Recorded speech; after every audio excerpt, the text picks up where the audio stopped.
Hi, I'm Matt Williams. Welcome to Glimpses. My guest today is a remarkably funny stand-up comedian and actor. He performs comedy concerts and specials. He writes books, acts in films, and has a new hit television series. He is probably one of the funniest human beings on the planet. Oh. And I'm very happy to call him my friend, George Lopez. Welcome. Thank you, man. I'm so glad you're here.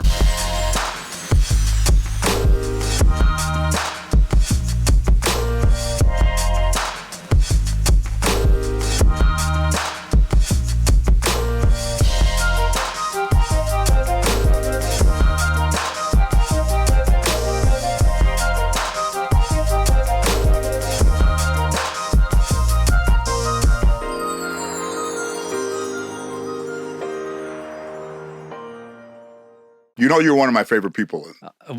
Really? Yeah. Okay. You know, when I was starting to do stand-up, and you know, Drew Carey was around, and Ray Romano, and you know those guys.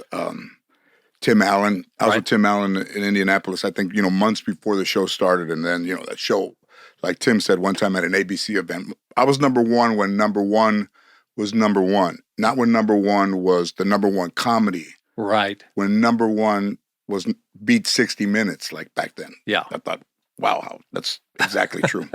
So the only two people that I wanted to do shows with was Bruce Helford, because of Drew Carey, and you.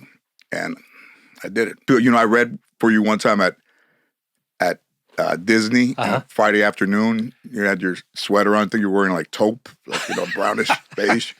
And I went in there, and I was like, I'm probably not going to get it, but fuck, I saw Matt. I saw you, in your office. I was like, all right, that's cool. I've got a quote here, because I read this quote, and it's a pretty famous quote by Hemingway. And when I heard it, I thought of you. It's about writers, but Hemingway said, somebody asked him, what is the best early training for a writer? And he said, an unhappy childhood. And I said, I think that applies to comedians as well. Yep. And I thought of you because your dad left, your biological dad, who was a migrant worker, right, from Mexico. And lazy, by the way. Okay. That's what my grandfather would say. He was a lazy. I used to say that he would just pick enough for him and then he would leave. But he left when you were like 2 months old. 2 months old, yeah. And your mom, who was tortured her whole life, abandoned you when you were 10. And you were raised by your maternal grandmother. Right. And your maternal grandmother was the basis for a lot of your comedy and out of that, that was painful what you grew up with. Extremely, yeah. Yeah, but you turned it into comedy. So in the early 90s, I was at Caroline's in New York. Right. I was working with this guy, Greer, guy was great, African-American guy, and I was last. So I met Dave Becky at the San Diego Improv like a couple of years before, and he was in New York. I think it was, Chris Rock, 3 Arts, all that. So he came to see me. He said, hey, can I come and see you? I said, yeah, come down. So we were in the green room afterwards, and he said, can I give you some constructive criticism? I said, yeah, of course. And he said, I just finished watching you for an hour. I don't know if you're married. I don't know what your political stance is. I don't know what your family situation is. Do you have any brothers and sisters? And then he says, really mundane. And I was like, yeah, you think so? He goes, well, then he mentioned Chris. He goes, if you watch Chris Rock, you know where he stands politically, you know where he stands on these people and all that. And he goes, you need to find somebody there got to be somebody in your family that you can start off with. And I remember walking back, and I said, it's got to be my grandmother, So from that constructive criticism, I believe that, a lot of times people don't take the advice and be like, fuck that guy, what's he know? Yeah. And as I was walking back and I thought about it, and in the morning, I didn't know anybody in New York, so I had a lot of time to think that week, but that was it. That was maybe the best thing that anybody. Well, that's what the George Lopez show was all about. Right. But tell the people listening about your grandmother, because they may not know how she treated. And there's one story in particular I want you to tell that you told me probably 7 years ago, and I still remember the door frame with the head and watching TV, trying to get her attention. Oh. Yeah. And she was abusive to you. She wouldn't give you any attention. And remember, you told me this story. Please share it. I'll tell you what, some of the most embarrassing things was that when I was playing Little League, first of all, they didn't come to the game. And when they did one time, I dropped the ball. My grandfather never got out of the car. He was in the outfield. You could park in the outfield and see the game. So I dropped the fly ball. I went like this and it fell, and he's fucking laying on the horn. Bam! Bam! I turn around. He's like, fuck, he's doing this in the car, but only one arm can come out of the thing. He's like, what that? He's like this. I'm like, oh, man. So encouragement. That's the only thing he would always bring up was, so you can drop the ball again. I'm like, forever. So when Little League, every week, they're like 15 weeks, 15 kids, that every kid was responsible for like a treat after the game or something. Yeah, you brought snacks. My grandmother never did it, ever. So every week, every mom has a punch, there's some crackers, animal crackers, the pink and the white ones. Everybody's all happy. And when it's my week, fucking nothing. So it's embarrassing because, first of all, none of your parents are there. And then when it's time for a snack, they're just looking at you. We'll find something. So she just couldn't do it. And, But she never said, as far as I know, an encouraging word. The mother on the George Lopez show was based a little bit on her, right? Yeah. Yeah. And, Doris Roberts was around at that time, so, yeah. When my grandmother saw the show, she said, hey, you made me nice. That's what she said. That was her quote. You made me nice. You made me nice. And then everybody else was like, man, your grandmother's fucking out of her mind. And then, so the thing with the head was I would grab the door frame and then hit my head like, bang your forehead repetitively, like bam, right. bam, bam. And they would be sitting there, they'd be watching TV, bam, bam, bam, bam. And just, like a fucking woodpecker inside. But didn't you come back the next day and do it again? And she said, yesterday you did 27. Because you could only take so much. She counted how many times you banged your head on the frame. And that was, I mean, when you think about that was to get attention, and that was just one day. I mean, how many days that I can't remember, not because of the blows to the head, but just, it was just, everything was continuous, and I think you could never look at anything really kind of coming out of it. Because, it wasn't like they were, I mean, this was the stuff that was all the stand-up about. Like, if you got something in August, they would say, and that's for Christmas. Or if they go, my grandma would always say, and don't ever ask me for anything else. And like, she bought me some motocross rims one time, and they were $95. I remember she took a $100 bill out of her wallet, and she looked down to make sure that I saw her and the $100 bill, and she just left it there. And then she went like that, gave it to the guy. Then she looks down and she goes, don't ever ask me for anything else. I was like, I'm fucking 7. I would probably need something. A key to the house, a spoon, And I mean, the shit that was so painful became, because of Dave Becky, became the things that, and even when the show first started, I got written up in Time Magazine, and the guy from Time Magazine said that I should consider her my muse, because everything that's come out of the stand-up, he didn't know about the Dave Becky thing, but everything that's come out of the show has been around her. So I would say that she is the muse. And also, it's funny because of this, but I saw a picture of her and I on my phone last night. And it's funny because I'm not the way I was when they took that picture. Right. Or I'm not the way I was when I was in my childhood. And it's been so much time that I looked at her face, and it's hard to remember when she was alive. I just think as time goes by, it diminishes people's memories, but also, some of the things that they did. So, I'm not trying to forget, but also it's, when I was looking at that picture, it's very sad, man, because I was like, as these days go by, it's harder for me to collect memories of hers, because they weren't very good, and you don't really want to, remember the bad stuff. But it's getting harder. Because you were ignored, and because you were treated like that need for attention, that obviously is the drive to stand in front of 2,000 people and make them laugh, right? Yep. Look at me. I remember seeing an interview years ago with Laurence Olivier, and he was talking about how he was going to retire. And I think it was Dick Cavett. I may be wrong there, but he said, why are you retiring? And he says, because I lost it. And he says, what are you talking about, lost it? And he leaned over and he went, look at me, look at me, look at me, look at me, look at me, look at me. He goes, I don't have that inside me anymore. Wow. So it's time to quit. And that's kind of, every comedian goes, look at me, look at me, look at me. And also, I wrote down the other day, I said, knowing we were going to talk, because I admire you so much for your journey alone. But also I said, every comedian, and I've worked with a lot of them, has a tributary of rage running through their soul. They're angry. Yeah. And what are you angry about? What makes you angry? What I feel like anger is the gasoline you put in the comedian's car. Most definitely. Yeah, right? I think, oh man, that's a good one. What am I angry? I think And you only go to where you want to go. I'm not prying. Well, it's definitely not. I said something to you, which I said, here's the thing about talent. Talent is talent is talent. It doesn't go away. The times may change. Yeah. The audience may change, but talent, and you are very talented, and it's a testament that right now, Lopez versus Lopez, which is a hit television show. I've watched not every episode, but almost every episode. Yeah.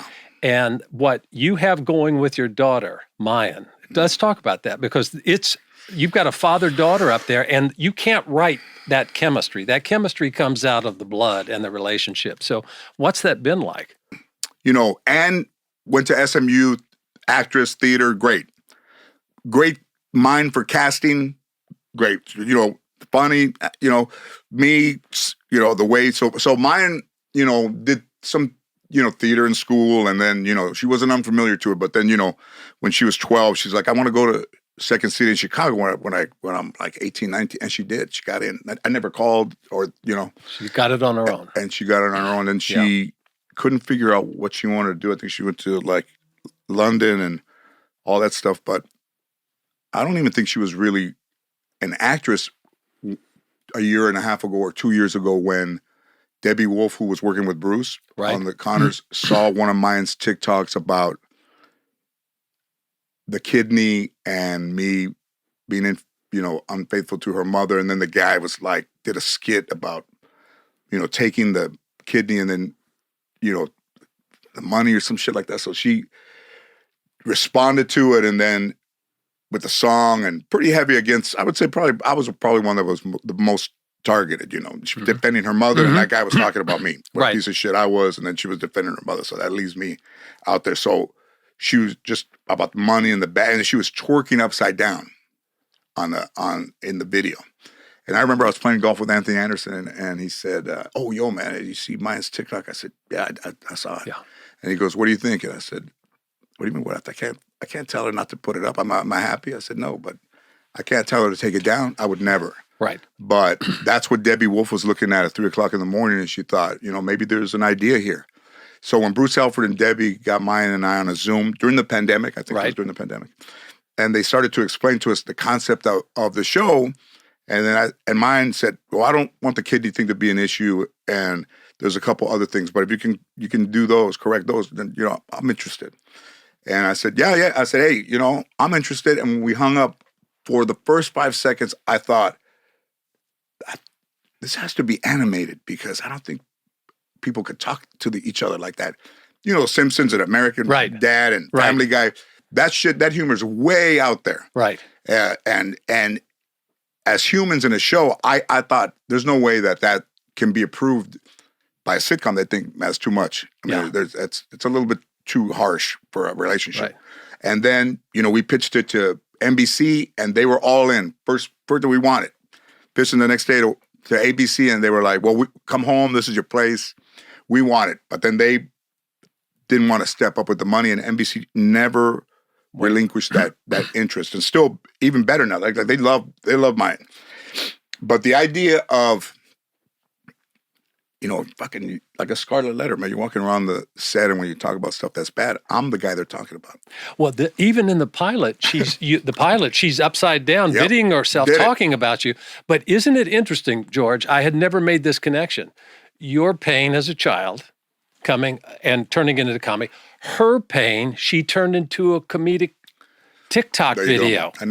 She took the pain, the divorce, abandoned by dad in her mind, all of that, and turned that into comedy. So the apple didn't fall that far from the tree, Yeah, I never put those things together. And and also in divorce, they want they want to protect the child. Right. And I don't think that we did that as a couple. Okay. I would say. I think I had very little regard for the family and very little regard for her, but not mine, just very little regard for Anne. And well, you didn't have an example, like you said, growing up. And I thought in the divorce, one parent has to be the one who's, the one who's, I think I'd say more important, but the one who's not the bad person. Yeah.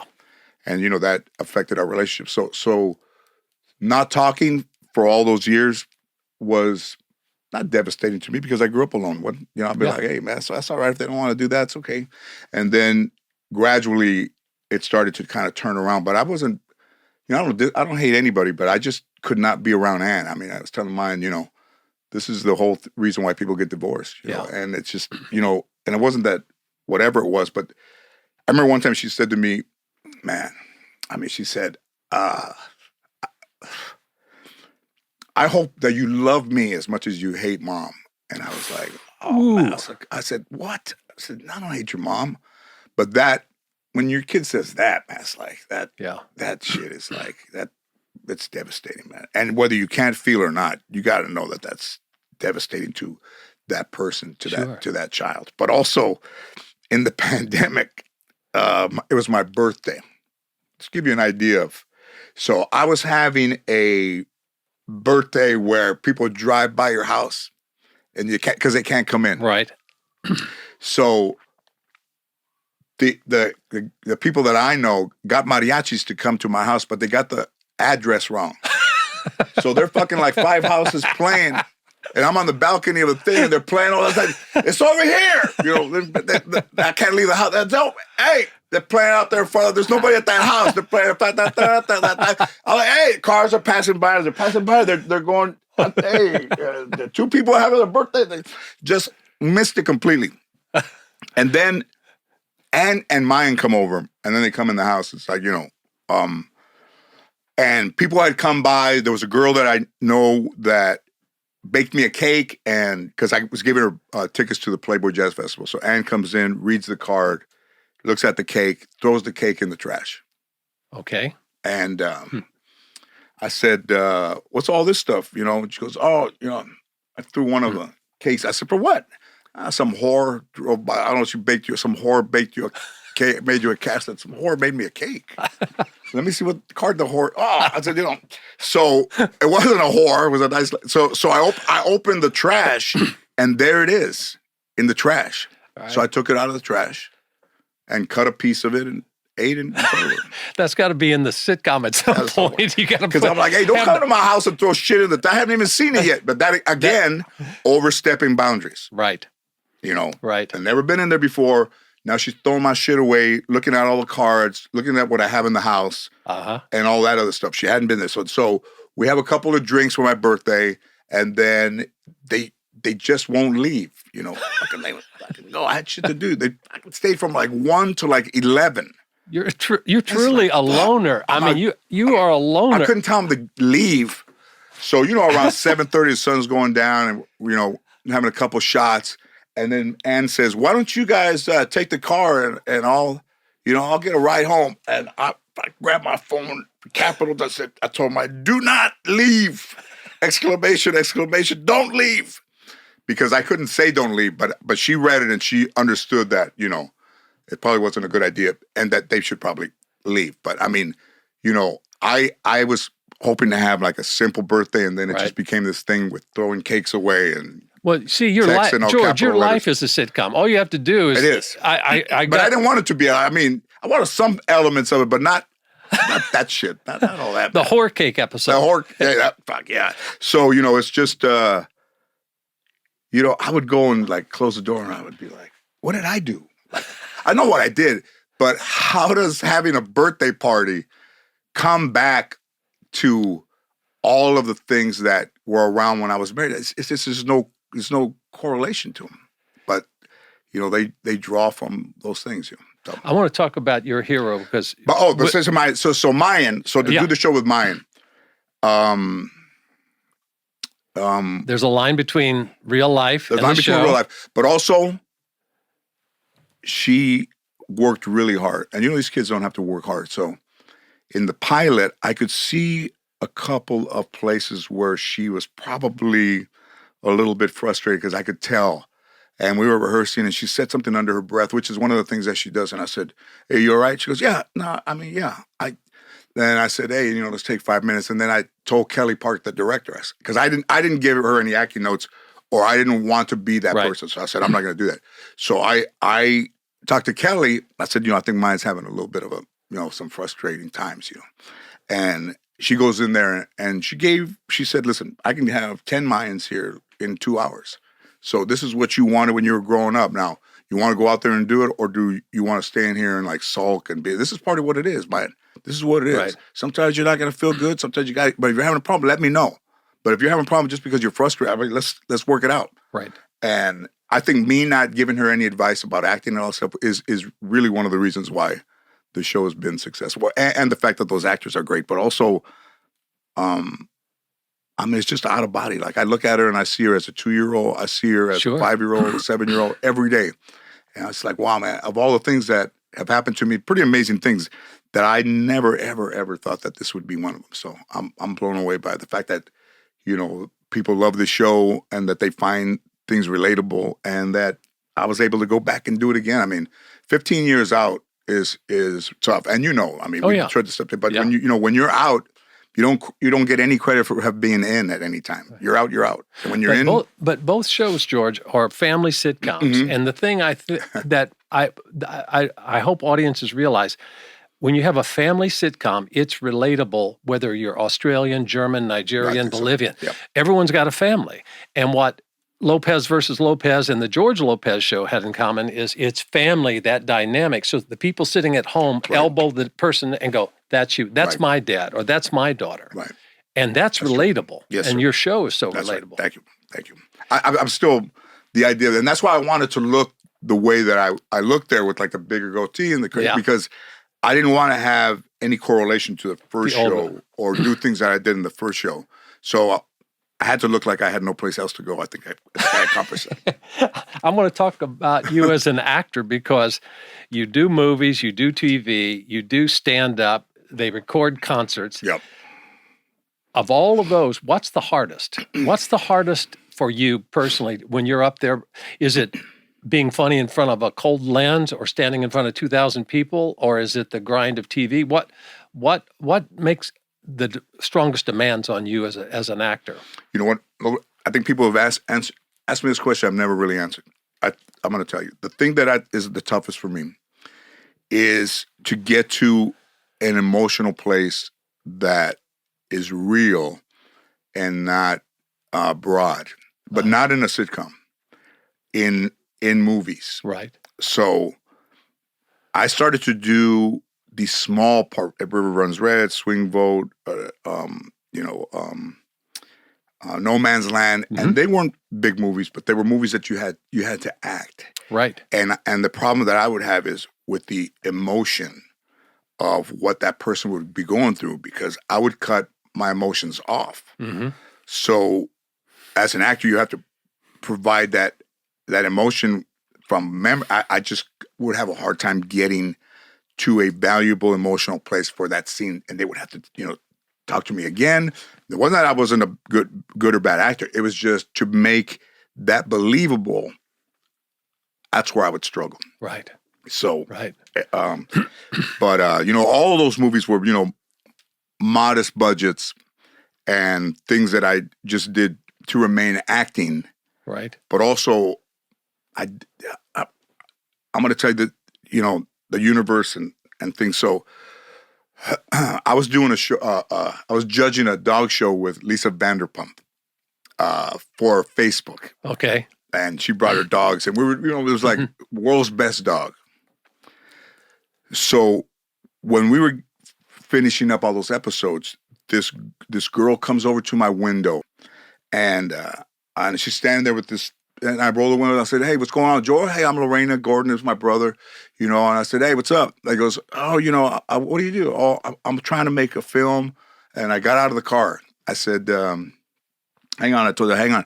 So I said, "What is it?" And she goes, "I'm from New York. We moved out here. my brother and I are struggling. She goes, I wrote this thing called At Last, and it's about me coming out on my prom night to my father, and I would love for you to play my father.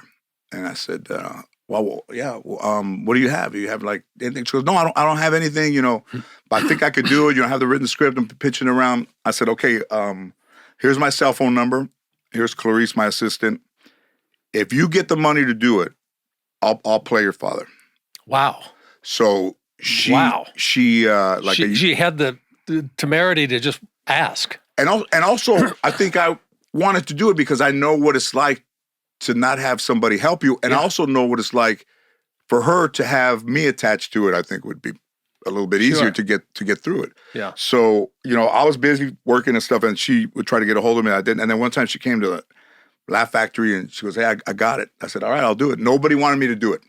Nobody said, yeah, do it. I think it's a good thing. There's no money in it.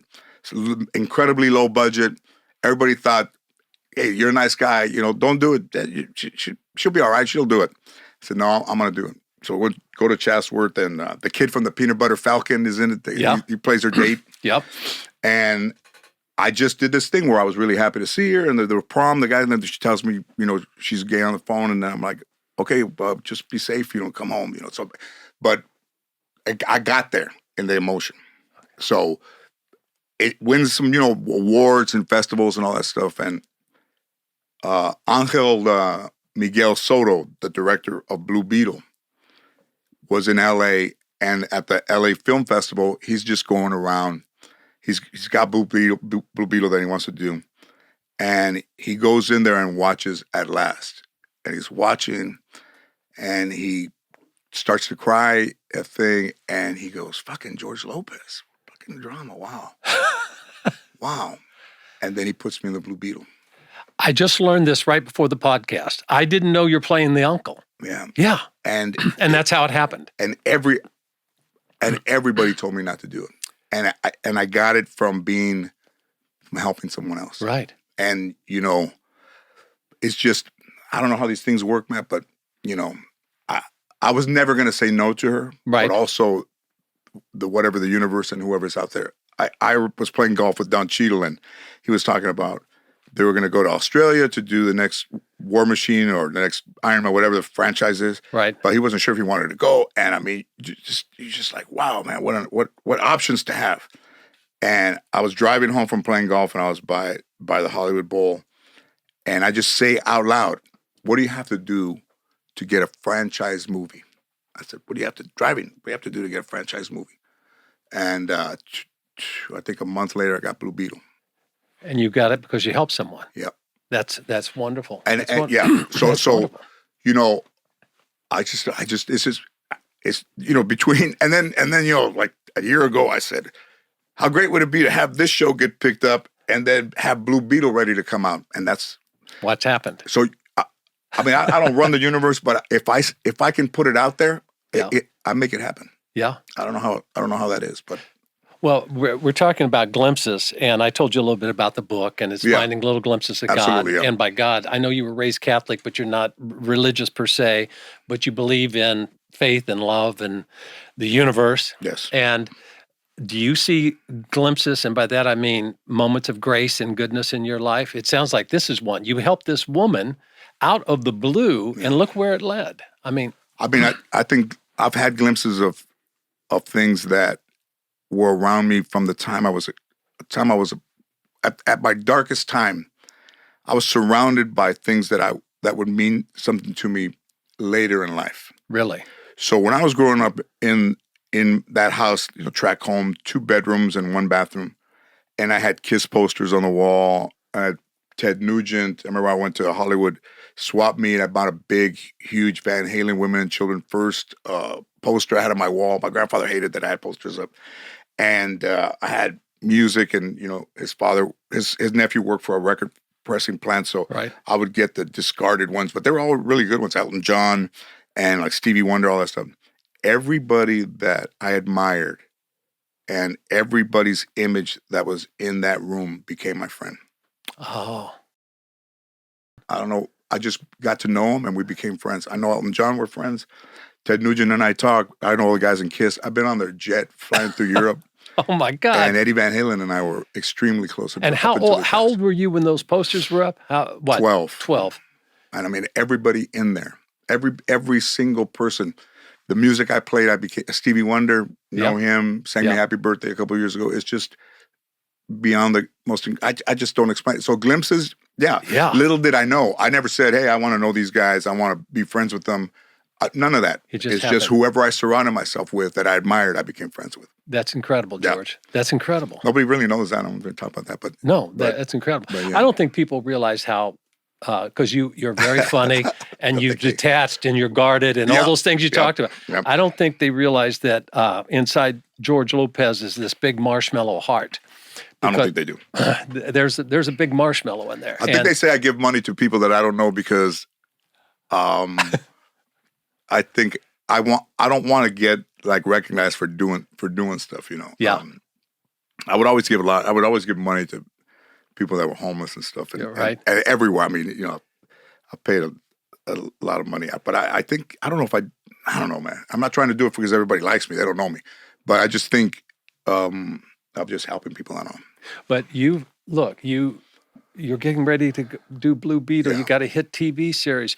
You had nothing growing up. Yeah. You have covered the full spectrum. I have. In your life and your career. And what is that phrase? You're still standing. You're still here. And you're still doing it. And you're doing it well. And I don't think people really, I mean, I can't say what they think of me, but that's why I'm saying if I worried about where my place was amongst comedians, right, or actors or whatever, or as a Latino, the minute I let all those things go, it just became easier to navigate. Isn't that interesting? Guys, they hang on things, and you see all these comedians, and they hang on stuff. And I was like, well, I think these guys are more detrimental to having success than they are successful. Well, I always say, if you want to be miserable, just compete with others and compare yourself to others, and that's a guaranteed way to be miserable. So, and the second you stop doing that, look how liberating. Everything happened. Yeah, everything happened. And it's hard to let it go. I mean, it's hard to let it go. And I did, and I talked to that guy, my therapist, for the last like 20 years. But, I went out and did stand up this weekend, sold out the Chicago Theater, and then was in St. Louis. And I think, I'm going to tell you, I've never told anybody. I think that I'm getting to the end of the stand-up road. Not because I don't think I'm funny.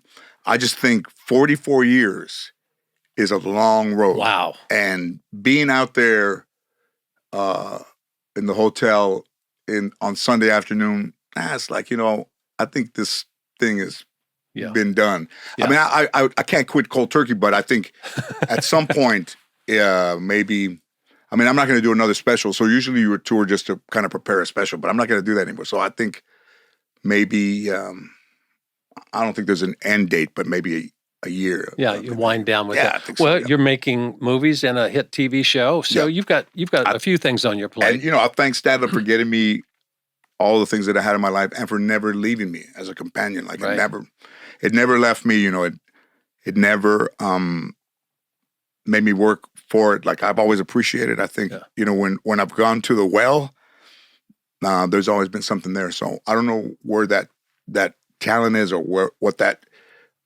thing is that makes somebody go, but I still have it. I know you still have it, and I don't usually ask this question because it can be a cliche, but for any young comedian, actor, director out there listening to this podcast, you are a living example of tenacity, determination, manifestation. What would you say to a young artist who says, George, what's the one piece of advice you want to give me so I can carry it out into the world? I would tell them not to ever ask anybody what their opinion of what they should do. Do it for yourself. But also, instinctually, we know what's right. And a lot of times people go against their instinct because they might ask somebody, hey, what would you do? I don't know, man. It doesn't seem good. You just trust your own instinct. So I was never one of those comedians that says, hey, you think this is funny? Or you think this is funny? I would never. I would feel it. Yeah. In 2005, we hosted the Emmys, like me, Ray, Bernie Mac, all those guys hosted. They had like rotating, channeling. And I was working on some material, and Anne picked it up on Saturday. Like the Emmys were Sunday. She picked it up and she's reading. She goes, "You're not gonna fucking do this, are you?" And I said, "Yeah, that's fucking horrible." I said, "This is what you're gonna do tomorrow?" I said, "Ann, give me the papers back." And I was a little bit nervous. The Sopranos, Will and Grace, everybody's there. Yeah. So in the middle of the commercial, I look out and Robin Williams is sitting in the middle of the first row, and he goes like this to me. Go like that, and he goes like this. And I was like, wow, that's what I needed to see. That's all you needed. And I went out there and I said, oh yeah, extreme. I gave the first Emmy to reality TV. And I said, extreme makeover, where in an hour you're beautiful. I go, isn't that what a 12-pack does? It's all that, you know. And the LA Times said like the fucking modern day Mark Twain to the stuff I did. And that was the highlight of all the hosts and stuff like that. And of course, you know, you got Ann saying, "You're not going to do this shit, are you?" You went with your gut. I went my gut. And I would never let her go backstage. Like I'm not, I couldn't have her back there. Yeah. I think she didn't get it, but I think you can't have that person in the room and then say to you before you go out there, "Did you change some of the shit, or is it still the same shit from yesterday?" Yeah. You'd be destroyed. Yeah. So I don't think I ever really did that much, but trusting But I your had gut, to. I call it the true voice, that little voice that lives inside you. Yeah. And anytime I've gone against that, either my head talks my gut out of it, that Yeah. true voice, or I listen to other people. Right. And it's usually a mess. You've got to try. I call them divine nudges. It's just like this little divine nudge. know. Go, this is the way to go. I think everybody has it. And you had it when you did the movie for this young lady. Yep. You made this movie, and look where it led. And I didn't expect anything to happen. Anything in return. No. So the Right. Blue Beetle, you know, these guys had a character in mind. Like there was a guy named Rudy that was a real guy. Right. I think he was very sick at that time, and they were trying to tell me how to be like Rudy. Uh-huh. And I was like, man, it's kind of not the way. So then after like the first day or maybe 2 days, I think they saw some of the stuff that they were making me do. And then Uncle came and goes, "Hey man, sorry man, I've been leading you down the wrong path. So, you know, just be a conspiracy theorist, and you're a mama's boy, but also you talk to everyone else like they're children, and you're the only one that really knows." I thought, all right. Okay. So That's tangible. So there's a scene where like you could never touch his car, his truck, but you could say anything you want about anybody else, and you could talk about him and living at home with his mom, and it would not raise a hair on his neck, anything. But the minute you touch his car, the whole thing is like, "Don't take my car, you move my seat," all this and that. So we're all laughing at Hyman, the Blue Beetle, and Damian, his dad, goes, "Rudy," and I go, "What?" And he goes out the window, he goes like this, out the door. And I said, "What?" He goes, he looks at the keys where the keys aren't there. And I go, no. He goes, "Hey, look, no. So I run over there to the window, and you can see the lights go by, you know.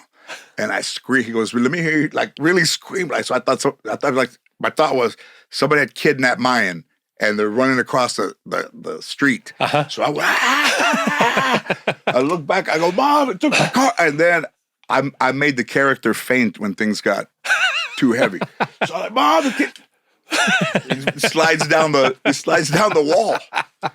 Fucking just great. disappear. And that's the end of that scene. And it's like those guys were like, holy, I mean, I never heard people laugh so hard that first. They were laughing fucking 10 minutes later because of the fainting.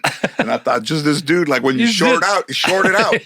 And in the movie, it's pretty, and you know, all of those things that the ad libs, hey, you know, don't you ever have a regular day? You have things blowing up around us, and all those things that are Uncle Rudy is all me. Like that's all. But that's being in the moment and just going in. But also going to Mexico and going to all these places, Louisville, the middle of the night. But also that's all those roads led to the Blue Beetle. Got it.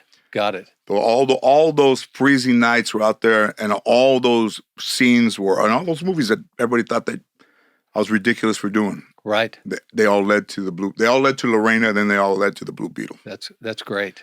Yeah. That's great. And I mean, if there was someone else, and I was sitting watching the NBA Finals, and they did the first trailer for the Blue Beetle, and that was another comedian or another actor that wasn't me, I think I'd have been devastated. I think. Yeah. Yeah. I mean, that's not that I ever campaigned for it, but I would be jealous of somebody who had that opportunity Right. and got it, but that wasn't me. But I don't have to worry about them. Okay. It's hypothetical. George, I could talk to you for days. How'd I do, man? All right. I think you did okay. How'd I do? All right. You might do okay in show business. I don't know. I mean, you know, Matt. Yeah. I think I live kind of an existence of like the old fighters would. You know, the old fighters that lived alone. You know, like in Rocky, like they're doing sit-ups and the door jab. You know, so.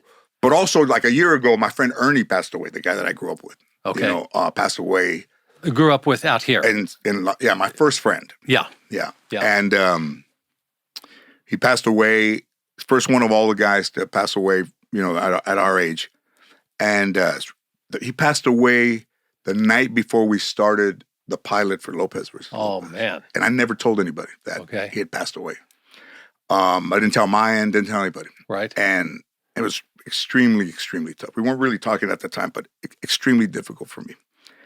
And as I looked at Ernie put me on my path, all my 4 paths.